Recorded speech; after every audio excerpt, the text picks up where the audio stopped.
Hello, Wolfpack. We're here on XLM, Stellar. We've got the Bitcoin pair on the daily and weekly chart. We've got the BTC pair on the weekly chart.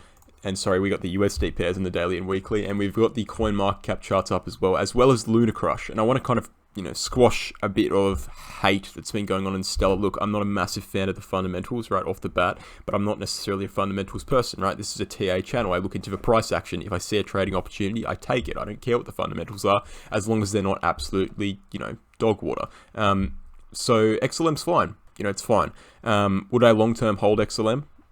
I'd have to think about it. On one hand, it does have historical, it shows us that it's going to be sticking around, right? It's been here since 2014 on CoinMarketCap, and Litecoin's the same, right? 2013 on Litecoin. In fact, these coins are very similar in a lot of ways, right? We have Litecoin with, very similar supplies, right? And also very similar circulating supplies almost, in the sense that the market cap and the price correlation looks very similar in these charts, right? We can see Litecoin slightly elevated here in this bull run, and Stellar slightly elevated here in this bull run as well. They're not, massive differences between price and market cap, so it's not something to worry about. But let's just leave all of that aside, right? I just wanted to prove the point that, just because people hate on a coin, it doesn't mean it's going to die. It doesn't mean it's going to go to the ground, right? This coin's been here since 2014, 7 years. It's longer than most altcoins, right? It has a proven track record. People wouldn't be buying it if it didn't have some sort of use case, right? Will that maintain in the future? I don't know. We'll have to see how the market plays out. But right now, it's still definitely relevant, right? Coins don't get into the top 25 in market cap if they're not relevant. It just doesn't happen unless you Dogecoin, right? But Dogecoin's still relevant in its own sense. It's a meme coin. Yes, it has no utility, but it's still relevant because it plays into the hype in a bull market, right? It actually is. If you're an early investor, if you're not just buying into the hype, it is technically an investment, because you're predicting the hype that's going to come in a bull market. But Lunar Crush, number 4 on Lunar Crush here for Stellar. So this is just proving the point. It's not dead. People say it's a dead coin all the time. Coins don't get to number 4 on Lunar Crush if they're dead, right? Coins don't move up 12% in one day if they're dead. I'm not saying that's massive gains. I'm just saying it has some sort of life. It has some sort of volume as well. Look at this volume spikes compared to the last bull markets, pulling in billions of dollars of volume per day. Not a dead coin. All right, let's dive into the pair though. Let's dive into the 1-day USD pair, because I have a kind of trading signal that I wanted to point out here at Stellar. It's been very similar to other trading signals. It's the cup and handle formation we've seen across the market, massively on playing out on a mass scale. But this one is particularly good. I really like this one, and I'll tell you why in a second. But to start off, Stellar has moved up from around 8 cents to around 80 cents in this bull run, right? So 10x, right? Pretty reasonable gains, pretty, respectable gains there for Stellar. What we've actually been doing, we've moved up into kind of a spike pattern, and we can see multiple miniature cup and handle formations play out over and over and over again. This is the reason why I'm making this video, right? This is basically the king, in my opinion, of cup and handle formations, right? First of all, you look at the chart here, right? This whole chart in CoinMarketCap is one big cup and handle formation to a certain extent, right? You look at the daily chart, we've got some sort of cup and handle formation here, right? Cup and handle. We've got, I guess you could say this is a cup and handle formation here. Right, you've got a cup and handle formation here all the way up, and then a handle down, and then you've got one larger cup and handle formation that we're currently seeing, which I'll draw out a little bit better than this. But the point is, and we don't really see this a lot with a lot of coins, it seems like every single move XLM is making is either a weird hybrid of a cup and handle formation or a perfect cup and handle formation, and every single time that's played out, we've moved to the upside. Right, it seems like a weird thing to say, right? But it just seems like this is the king of cup and handles. And we're going to be looking into this, and we're going to be drawing this cup and handle right now. If we get, hold on a second. If we get the arc here, we can draw the cup and handle from around the 27th of May all the way down here to the 7th of September, and we can draw that out perfectly, right? And one way we can measure cup and handle formations, let me just draw the handle first. We can probably draw the handle either like this. Now, some people would draw it like this. I don't think that's correct at all. I think we've already seen a breakout, right? I would draw the handle from here because then we have multiple points of attachment. And I'd probably draw this end from here, and that's slightly symmetrical there. All right, and what we can actually see that's happened on XLM before we get into a prediction is a drop down into the handle, right? Some bouncing around in the handle, testing that, making sure it's, a firm descending channel. And then we've broken it to the upside. We've come back down and retested the top of the channel, right? The handle formation. We've retested that handle formation to confirm the breakout, and we've started heading up once again. This is ultra bullish, right? This is as I said, this is the cup and handle 101 coin, in my opinion, right? This is a 1-on-1 cup and 101 cup and handle formation bullish pattern. And what we can actually see if we do a price prediction, and the reason, I like to do cup and handle price predictions in many different ways, but for XLM, we have the data to be able to do it in one unique way, which is actually measuring from the bottom right-hand side test in the cup to the first test of the ascending channel. And what we can actually see, and then applying that to the last test at the bottom of the channel, we can see that this formation, this current pattern, should be taking us into this resistance area for a retest. And then you can ask the question, well, will we break that resistance area, right? And we'll say that's going to be happening by, according to this formation, November 11th, right? Which makes sense. And a lot of people saying, well, that's a really long time away. I agree and I disagree, right? I agree and I disagree. We've seen some upwards movement in the past couple of days, but we have to keep in mind that even though it's a bull market, we still need corrections. And also the fact that, I did a video on this yesterday. Bitcoin is going to be outperforming altcoins for the next couple of months. Altcoins are going to be lagging. So I think that this is actually reasonable, right? November 11th, we'll get into this resistance area. Yeah, we could get there sooner, for sure. We could get there sooner. But I'm just saying that the target of this cup and handle formation, whether we get there on time or not, is within this resistance box, right? And I want to point out before I get into what that resistance box actually means for XLM, another reason why I really like this cup and handle formation, another reason why I think it's super bullish, right, is because we actually came down and simultaneously tested this major support block, this green rectangle here, this major support zone. During the cup and handle formation, we came down and we retested that, and we actually broke pattern here, you see? All right, so what we actually saw was a bounce off of the bottom of this handle formation, a move upwards, and the next logical step would be to come all the way back down to the handle formation here, but we actually bounced off of that support block instead, right? And so we have support both from the handle and that support block, freshly retested, which means the bulls see that, this is the start of a move here, and the buying pressure is only going to continue from here, in my opinion. Yes, it would have been ideal to get into XLM yesterday, literally 24 hours ago at 31 cents. It was in a very similar position than it is now. But I don't think that's a big deal, right? I think we still have a lot of room to go, especially on this move, right? We can move all the way up to 42 cents, which is a gain of about, from the current price is 21%. 21% gain, considerable gain. And then when we reach this resistance block, I'm expecting a breakout of that resistance block, right? So if we remove all of this, actually, let's bring back some of that. Let's remove the cup and handle formation here, just so we can get a clearer view of what's actually happening here. And we can bring up some of the indicators to kind of give us an idea of what will be happening when we reach this resistance zone here at 41 cents to 44 cents, because this has been a region in which we have historically rejected from multiple times, right? We can see that we rejected from it back here in January. We rejected from it again. We finally moved above it, and then we moved back down below it, and we saw a large period of consolidation below it from February 22nd to April 3rd, right? So over a month, almost a month and a half of consolidation below this resistance block, which really formed it quite nicely as a massive resistance zone. All right, we finally broke above, we tested it for support here, and we moved upwards. And then when we were in May, and what we've been seeing recently is repeated rejections of this resistance area. What is next? Well, you ask yourself, what is next, right? The bull market's starting back up. That's a given, right? We've broken 53K. We've made a new higher high on Bitcoin. We've held the bull market support band for support on the weekly chart multiple times.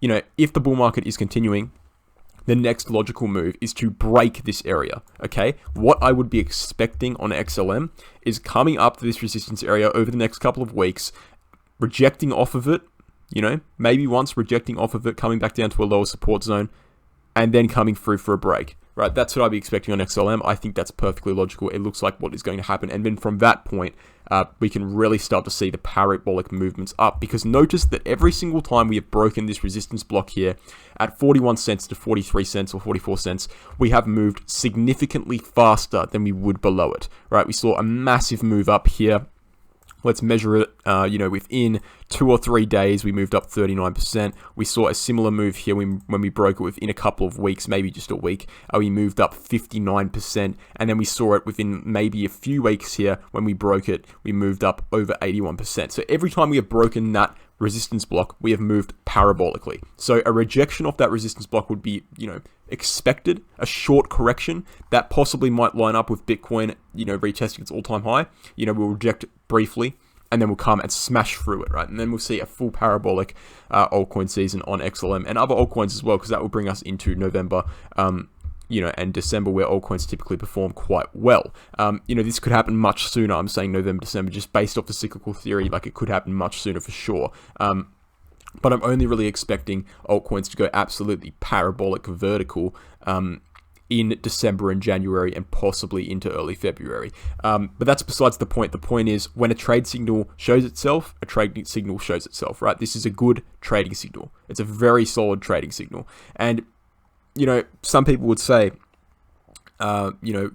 this area here, this whole cup and handle formation area, actually looks very similar on a smaller scale to what we were seeing in the current price action.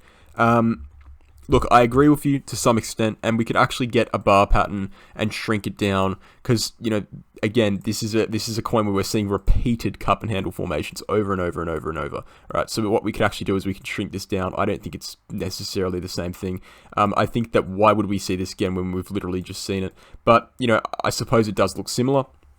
And the next logical move, even with this formation, even with this current formation, would be a breakout to the upside, and, would potentially be a breakout testing that resistance block. So even if that plays out, that would still be bullish. We would just be needing to wait a couple more weeks. We can bring up some indicators. We can bring up the VVPR, which is the volume profile.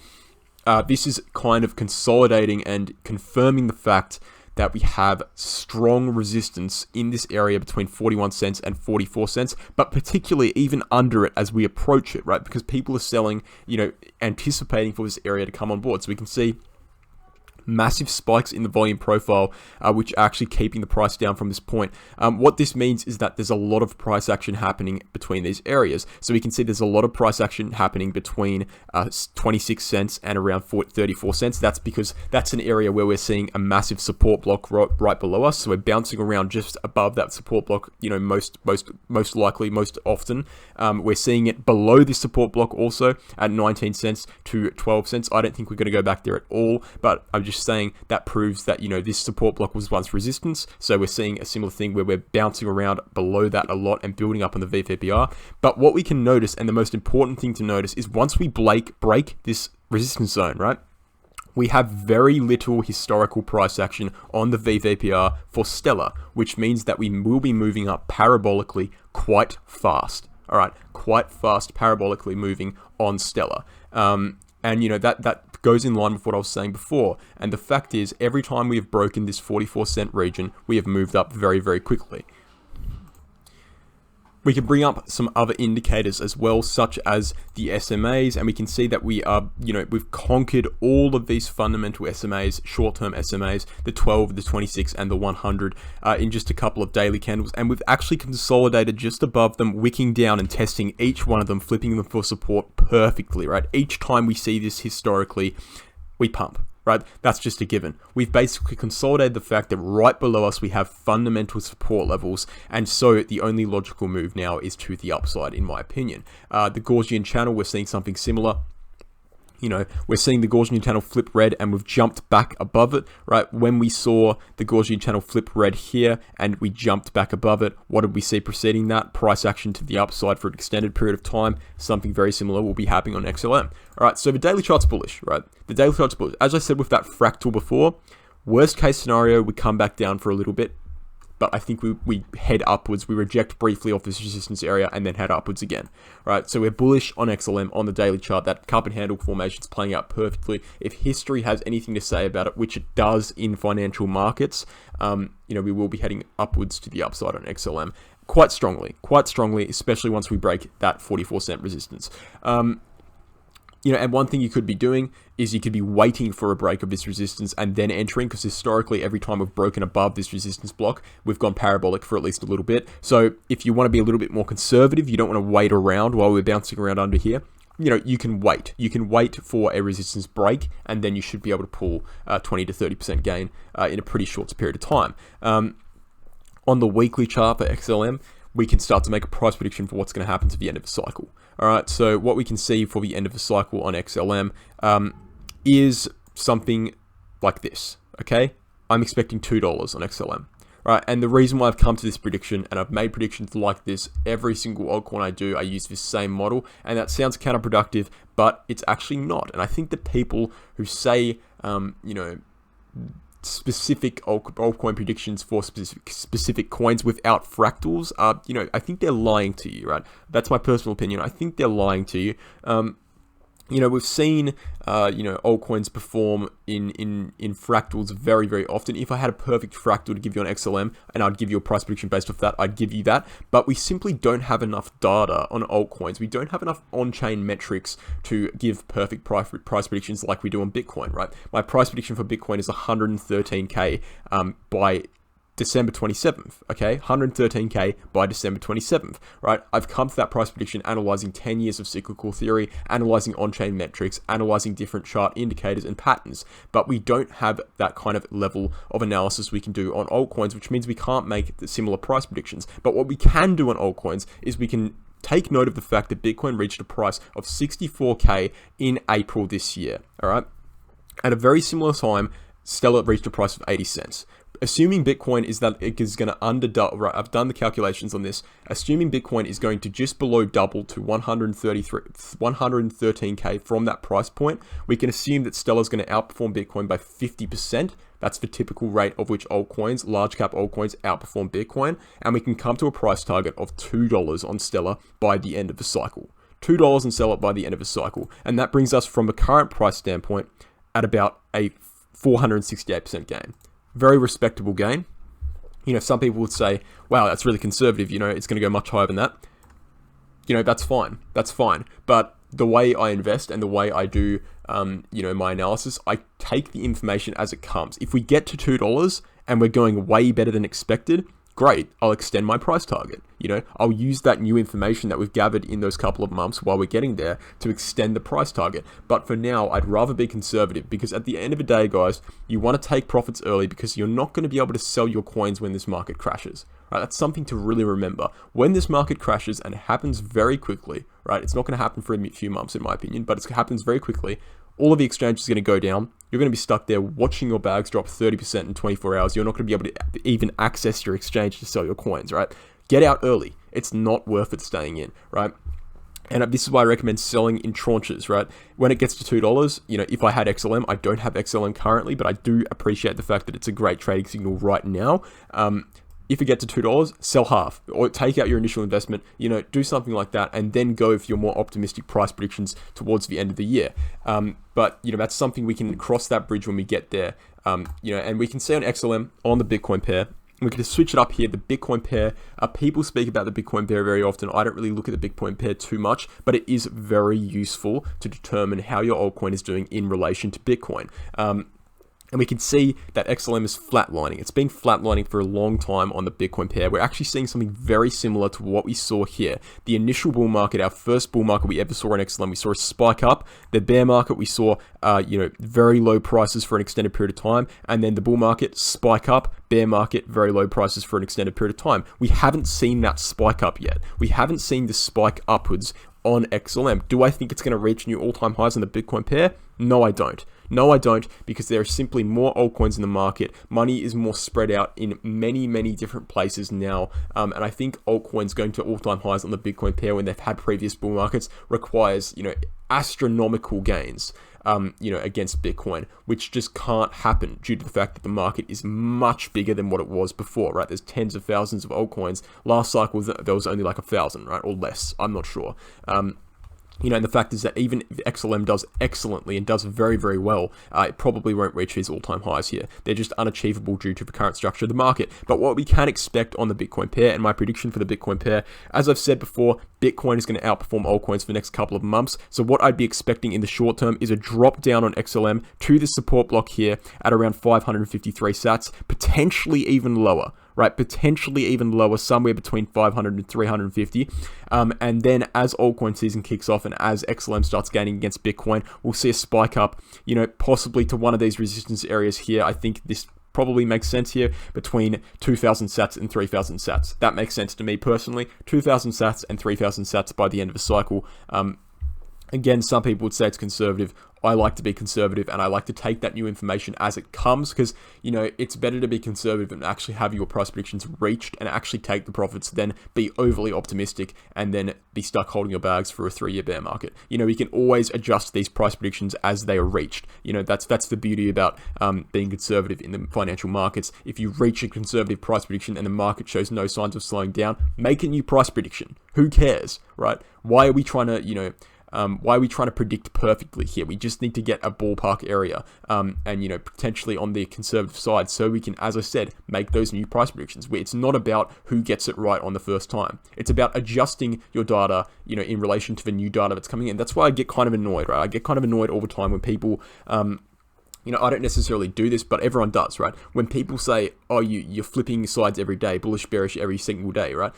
Yeah, I mean that's what you're meant to do, right? It's a financial market. When something happens, you take that new information and you adjust it, based on your prediction models. You add it in there, right? You modify your predictions based off what is happening every single day. The stuff doesn't say the same every single day, right? The people who are calling for 500k Bitcoin by the end of the year, they'd be stupid to be calling it by now because they've seen what happened during the year, right? Then, and it's almost like people expect them to stick to their targets made months ago. It's not logical. You need to be adjusting constantly adjusting your price predictions, constantly adjusting your support and resistance areas, constantly adjusting your metrics. That's the only logical way to succeed in the market. Don't be set in stone. You need to be open to new opinions as well. Otherwise, you'll never succeed in this market. But anyway, that's my prediction, right? So $2, very simple, very flat, $2 on XLM. I think that's very reasonable. I think in the short term, as I said, just recapping, come up to this resistance area, reject off of it, continue upwards, right? Very simple, right? Very simple Elliott wave pattern there. And, potentially if that fractal plays out that I showed you before, come down a little bit and then do it, right? It's very simple. I think we're going to be going up on XLM. That's the video, guys. I hope you enjoyed, and I'll catch you in the next one.